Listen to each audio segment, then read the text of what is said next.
استضاف الفنان رامز جلال في حلقة اليوم ببرنامج رامز من كل من الفنان محمد رياض وطارق لطفي، والتي بدأت منذ قليل على شاشة قناة MBC مصر.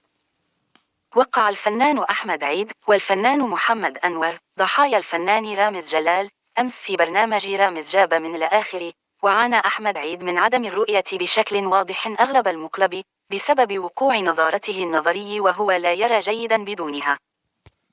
برنامج رامز جاب من الآخر استضاف الفنان رامز جلال ببرنامجه رامز جاب من الآخر مجموعة كبيرة من الفنانين ومشاهير الرياضة وصناعة المحتوى في مصر والعالم العربي، ومنهم علي البلهيني ومحمود كهرباء، غادة إبراهيم، عمرو يوسف، إمام عاشور، محمد عبد المنعم، أحمد السقن، طارق لطفي، مي عمر، نجلاء بدر، محمد رياض، محمد أبو جبل، أحمد حسام ميدو، علي البليهي، مي عمر، نجلاء بدر، حمو بيكا، كزبرع، ومحمد عبد المنعم، سمية الخشابي، أيتن عامر، رضا عبد العالي، وغيرهم.